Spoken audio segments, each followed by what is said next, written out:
Comme en ce moment, il se passe beaucoup de choses dans le monde, notamment à travers cette guerre en Ukraine, mais on peut penser que juste avant, on était dans une période avec le Covid, le confinement, les mesures, la vaccination et toutes ces choses. J'aimerais vous donner une petite clé pour arriver à traverser cette période pas facile dans laquelle nous entrons d'une façon plus juste.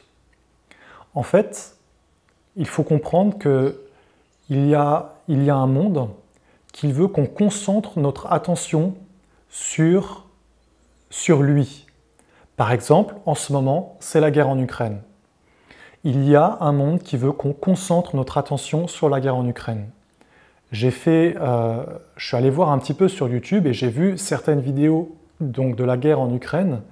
Et en quelques jours, il y avait déjà plusieurs millions de vues. C'est énorme. En fin de compte, on voit que tout ce qui se passe aujourd'hui, notamment avec les médias modernes, ça prend une ampleur énorme, qui n'aurait pas pu être possible avant, lorsqu'on n'avait pas tous ces médias, notamment Internet et toutes ces plateformes. Alors, c'est là où il faut être vachement vigilant. Il faut vraiment faire attention parce qu'il y a un grand piège dans tout cela. Vous voyez, il y a une loi de la vie. Cette loi, elle a été transmise dans un psaume de l'archange Michael, mais tous les sages, tous les êtres qui ont été initiés, qui connaissent les lois universelles, connaissent cette loi. Cette loi, elle veut que dès que tu portes ton attention sur une chose, dès que tu regardes cette chose, dès que tu parles, dès que tu en parles, dès que tu l'écoutes, dès que tu mets ton attention sur elle, comme par exemple en ce moment la guerre en Ukraine, en fait, tu vas lui donner de l'importance, tu vas lui donner de l'existence, parce que toi, tu as une âme. Et donc, en te concentrant sur une chose, tu vas lui donner une partie de la force créatrice de ton âme qui émane de toi pour qu'elle vive. C'est là le grand piège du monde moderne et de l'information et de vouloir s'informer de tout, de vouloir être au courant de tout, de vouloir s'impliquer dans tout. Parce que, vous voyez, il y a un monde qui connaît ses lois, qui sait que l'homme est un être spirituel, qu'il a une âme, et que si ce monde il maîtrise ce que tu regardes, ce que tu vois, et s'il arrive à te faire te concentrer là-dessus, alors il peut quelque part te voler ton énergie. Voilà, aujourd'hui, beaucoup d'êtres, des millions d'êtres, peut-être même des milliards sur la Terre, sont tournés vers cette guerre de la Russie et de l'Ukraine. Imaginez-vous, c'est la force colossale qui émane de tout ça, de millions d'âmes, voire de milliards d'âmes, qui donnent leur attention, qui donnent leur parole, qui donnent leur cœur quelque part. À cela, on voit même des campagnes de dons qui se lèvent de partout. Mais vous voyez à quel point c'est un piège. Il faut comprendre que pour un être qui veut marcher vers la lumière, qui veut marcher vers son âme, il y a un grand piège là-dedans.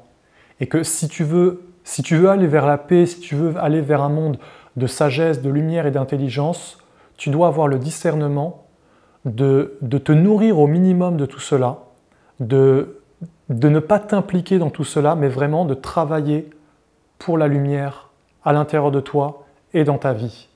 Parce que si toujours les humains se concentrent toujours sur le négatif, c'est-à-dire sur le côté destructeur, sur le côté éphémère qui n'a pas vraiment d'intérêt, même si on peut se dire que voilà, c'est une guerre, il faut être au courant de toutes ces choses, mais c'est vraiment un piège. Toujours alors, les humains vont donner de l'énergie à cela, et toujours ça va être l'esclavage. Parce que où est la liberté? Dans le fait d'être informé, de savoir ce qui se passe, ou dans le fait de bâtir un monde de paix, un monde d'harmonie, un monde d'amour? Voilà, je vous laisse méditer, réfléchir là-dessus, mais c'est un petit message que je voulais vous transmettre parce que pour moi, il y a vraiment, c'est pas uniquement avec cette guerre, mais c'est en général avec l'information et le fait de ne se concentrer que là-dessus, il y a un grand piège pour l'âme. Ça peut être un moyen de perdre son âme. Si on se concentre que là-dessus, on va s'enfermer dans ce monde-là, mais il faut aussi donner à son âme une nourriture supérieure. Il faut donner en priorité à son âme une nourriture des informations de la lumière, c'est-à-dire d'étudier des paroles sacrées, d'aller dans la nature, de se nourrir des rayons du soleil, de se nourrir du chant des oiseaux, de se nourrir du chant de la rivière, d'apprendre à retourner vers la vie, vers ce qui est vivant, et de se mettre en action dans sa vie quotidienne pour bâtir un autre monde où la vie est à la première place, plutôt que de se concentrer uniquement sur la mort. Parce que vous voyez, la guerre, c'est l'incarnation du monde de la destruction, donc de ce qui apporte la mort, le néant, l'esclavage. J'espère que ce message, cette parole pourra apporter une force, un éclairage, une nourriture pour ceux qui veulent un autre futur et qui veulent bâtir sur la terre une autre humanité, une humanité de lumière, une humanité qui vit avec les anges, avec l'intelligence de la vie et qui ne vit pas pour ce monde de la mort.